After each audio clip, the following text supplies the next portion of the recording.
Saya kadang suka kelepasan teriak-teriak, maki-maki, bahkan sampai nampar anak saya yang masih 3 tahun. Habis itu saya bisa nangis nyesel, minta maaf sama anak saya. Tapi kalau lagi kesel, ya saya bisa lakuin itu lagi. Kenapa ya?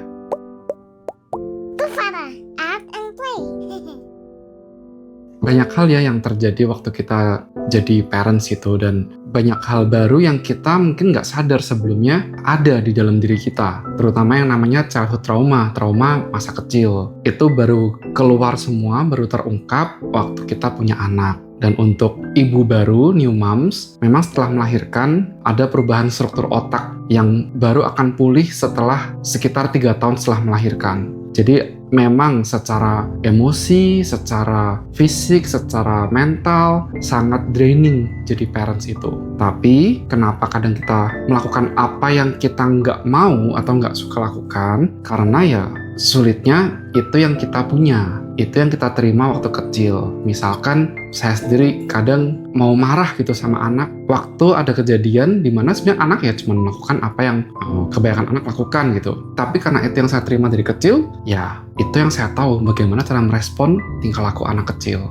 Banyak hal yang terjadi, banyak hal yang kelepasan karena itu udah jadi defaultnya kita, setting pabrikan kita yang dari kecil. Semua orang ya waktu kecil itu belum punya logika. Kita cuma bisa menerima dari orang tua kita, dan yang kita terima dari orang tua kita semuanya kita anggap sebagai satu fakta, satu kebenaran. Oh ya, memang hidup itu kayak gini. Misalkan kalau orang tuanya dari kecil menyajikan nasi merah sebagai makanan pokok, ya anak ini akan tumbuh dengan satu pemahaman bahwa makan nasi itu ya nasi merah, bukan nasi putih. Atau misalkan setiap kali makan, minumnya adalah air putih hangat. Makanya setiap kali makan setelah anak ini besar, dia pengennya pasti air putih hangat. Karena itu udah jadi settingan pabrik, udah jadi defaultnya anak ini. Hari ini kita mau bahas tentang settingan pabrik ini, apa yang kita terima saat kecil dan kita bawa saat kita menjadi parents, lebih dalam lagi dan kaitannya dengan apa yang kami pernah bahas sebelumnya, sewaktu istri saya depresi dengan kejadian breast abscess, juga postpartum depression. Oke, kalau dari sisi saya sendiri, dari kecil kan memang saya dilahirkan itu istilahnya anak kebobolan ya. Jadi memang dari kecil orang tua saya udah kasih tahu gitu bahwa kamu tuh emang anak kebobolan gitu. Bukan berarti memang saya nggak merasa atau saya nggak tahu mereka sayang sama saya. Mereka sayang sama saya, tapi yang mereka lakukan itu adalah apa yang orang tua saya dapatkan dari kakek nenek saya, tanpa adanya perbaikan atau sesuatu yang bisa membuat parenting style mereka berbeda. Waktu saya tumbuh, saya tuh selalu berhadapan dengan anak kebobolan, dan gimana caranya saya itu bisa diterima. Yang saya tangkap adalah setiap kali papa saya atau ya terlebih mama saya ngomongin ke orang lain tentang saya adalah, oh ini anak saya ini yang ketiga pintar, dia itu sehat, nggak usah diurus, dibiarin aja tuh survive. Jadi yang saya tangkap di alam bawah sadar saya, di subconscious saya sejak saya kecil, untuk saya bisa diterima, pertama saya harus pintar, saya harus berprestasi, dan yang kedua saya harus sehat. Itu yang jadi coping mekanisme saya dari saya kecil. Saya nggak merasa itu sebagai sesuatu hal yang salah sampai saya tumbuh besar dan menjadi seorang mama.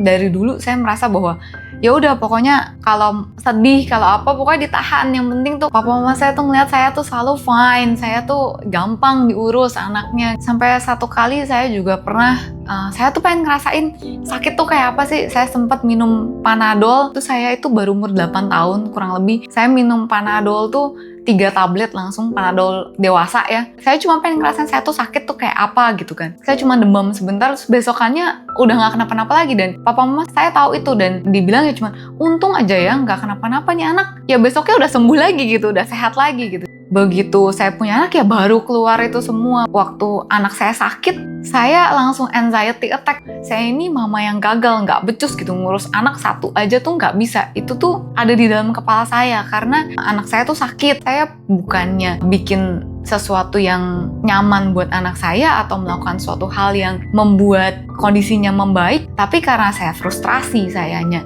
kena anxiety attack, akhirnya saya nyampah lah. Saya nyampah ke suami, saya juga nyampah ke anak gitu. Itu berlangsung dari ya anak kita tuh mulai sakit umur setahunan tuh sampai iya, akhirnya saya mikir nggak bener nih. Dan yang waktu saya kena breast abscess itu, kenapa saya sampai depresi, ternyata apa yang otak kita terima itu input yang ada, harus ada output kan. Saat kita terima sesuatu yang emotionally gak nyaman, bikin kita sedih, dan kalau itu kita tahan, otak kita tuh mencari cara buat keluarin itu semua dengan cara sakit, dengan cara, kalau di saya tuh saya pernah kena breast tumor. Waktu breast tumor itu kayak buat saya, kok saya bisa kena ini ya, karena dari keluarga besar tuh nggak pernah kena itu. Saya tuh adalah satu-satunya yang pertama tuh yang kena itu, dan usia saya waktu itu baru 18 tahun. Setelah itu, waktu lagi premarital check up, saya tuh ada tokso.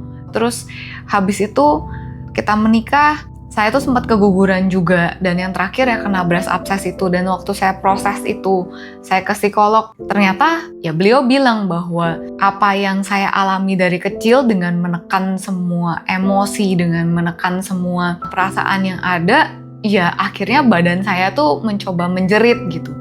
Itu yang seharusnya saya proses. Jadi sekarang saya nggak tahu gitu, ketidaktahuan saya bahwa saya harusnya proses itu dari sebelum saya menikah. Bahkan seharusnya waktu sebelum punya anak itu harus diberesin semua trauma masa kecil yang mungkin tadinya ya udahlah nggak apa-apa, toh bisa kok survive gitu, toh bisa kok ada sampai sekarang ini, toh sebenarnya papa mama sayang gitu, cuman karena mereka nggak tahu aja. Iya benar, itu benar, tapi bukan berarti kita nggak proses itu semua dan kita menyelesaikan itu dengan diri kita, sehingga waktu kita jadi parents, kita itu bisa delivering something yang baik gitu untuk anak kita, sesuatu yang baru, sesuatu yang benar, yang seharusnya tuh anak-anak tuh seharusnya terimanya apa sih, a fresh start buat mereka gitu, bukan sesuatu yang kita projecting karena kita terimanya apa. Dan karena kita terlalu lama ada di coping mechanism seperti itu, sehingga waktu otak kita kena trigger lagi dengan anak kecil atau bahkan bayi gitu, kita melakukan apa yang sebenarnya kita sendiri juga nggak mau. Dan emang kita percaya bahwa nggak ada parents yang berniat jahat gitu untuk anaknya, tapi itulah yang mereka tahu kalau itu nggak diproses, karena ya mereka have no idea akhirnya gitu. Jadi ya di sini kita mau bahas karena kita tahu banget ya itu penting buat proses semuanya, meskipun menyakitkan ya. Meskipun sulit. Iya, meskipun sulit, karena iya itu yang kita kemarin juga suami saya sempat mention di episode sebelumnya, bahwa harus nelen ego, harus ya kitanya sendiri harus bersedia buat deal sama masa kecil kita yang mungkin kita tuh juga udah nggak niat buat kayak ingat-ingat lagi aja tuh udah nggak niat. Tapi ya saat kita melakukan itu semua, percaya bahwa kita tuh bisa jadi parents yang melahirkan anak-anak yang kuat tanpa mereka harus terluka. Ya banyak pandangan yang bilang nggak apa-apa, anak juga belum tahu. Betul, anak belum tahu, tapi anak sudah bisa mengingat. Anak sudah bisa, mungkin bukan mengingat kejadiannya, tapi mengingat rasanya. Bahwa kalau deket sama papa, itu begini. Kalau deket sama mama, itu begini. Kalau deket sama opa oma, itu begini. Dan kadang waktu besar, mereka kebawa jadinya ada beberapa hal yang mereka nggak berani cerita ke orang tuanya. Ya, saya sendiri ngalamin gitu kan. Ada beberapa hal yang udah deh mending cerita sama temen, sama bahkan mungkin sama saudara, atau ironisnya kadang sama mbak gitu di rumah, daripada sama orang tua sendiri. Kenapa? Karena udah punya respon atau ingatan perasaannya seperti apa kalau nanti ngomong sama orang tua, paling nggak ditanggepin, atau ditanggepinnya udah negatif duluan. Setelah itu terjadi berkali-kali, kita sebagai manusia kan belajar beradaptasi ya. Kita punya adaptasi, ya udah nggak usah ngomong lagi sama mereka. Atau bahkan kalau misalkan nilai jelek, berapa banyak dari kita yang waktu punya nilai jelek kita nggak berani ngomong sama orang tua. Waktu kita keluar dari ranking, kita nggak berani ngomong sama orang tua. Dan akhirnya itu perasaan yang kita ingat, waktu kita punya anak kita turunkan, dan kita memasang standar yang sama, karena itu emang default setting kita. Itu yang harus diproses, bahwa setiap anak berbeda, setiap orang berbeda, punya cara hidup, cara adaptasi, cara belajar, tumbuh besar yang berbeda juga. Dan peran kita sebagai parents seharusnya menjadi safe place-nya mereka. Nanti jadi lembek dong, sekarang lagi banyak bahas generasi strawberry. Enggak, mereka akan dapat pressure dari teman-teman mereka, dari sekolah, komunitas mereka, akan ada banyak hal yang mereka akan dapat pressure. Mereka harus tahu bahwa safe place mereka yang mereka bisa terus kembali itu ke orang tua mereka masing-masing, ke kitanya. Dan saya pengen anak saya percaya bahwa nanti dia ikut lomba nggak menang, dia sekolah juga mungkin nilainya ada yang kurang bagus, mungkin dia main-main sama temen dia kalah, tapi dia percaya bahwa kasih sayang papa mamanya ini nggak tergantung dari dia ranking atau enggak, nilainya bagus atau enggak, dia juara atau enggak, tapi biar dia tetap kena tempa di luar sana. Kalau dia berusaha, kalau dia mau juara, dia mau ranking, dia mau berhasil, ya ada usaha. Dan saya bisa temenin dia, saya bisa bantu latih dia. Tapi kasih sayang saya dan istri, kasih sayang penerimaan kami berdua nggak tergantung dari prestasi dia. Karena dia anak kami berdua. Saya masih Gen X, istri saya milenial. Banyak dari generasi kita semua, parents milenial dan Gen X, yang nggak dapet itu. Sehingga kita berpikir bahwa ya sewajarnya jadi parents tuh seperti ini. Enggak seperti itu, karena lihat aja hasilnya kita yang jadi parents ini sekarang, hasil didikan orang tua kita yang VOC kan, berapa banyak dari kita yang terluka. Kita menjadi kuat karena terluka, pada akhirnya kita melukai anak kita. Hurt people. Saya mau kita sama-sama belajar, termasuk saya dan istri saya juga, mengubah dari hurt people menjadi love people. Dimulai dari interaksi suami istri dulu. Kalau emang kita nggak bisa terlalu banyak berharap sama orang tua kita, ya semakin tua semakin susah berubah, semakin susah untuk terbuka pikirannya. Dimulai dari saling sayang, saling terbuka, saling nerima sama pasangan kita. Gampang nggak? Nggak. Susah banget gitu. Yang udah menikah lama pasti ngerti ya. Susah banget nelen ego, apalagi cowok kan egonya gede banget, nggak bisa diduitin, nggak bisa buat beli mobil gitu. Tapi harus ditelen ya. Karena buat saya, pandangan saya, anak saya cewek. Kalau saya nggak belajar dilihat anak saya nelen ego, kalau saya salah nih, istri saya negor, saya nelen ego dan minta maaf.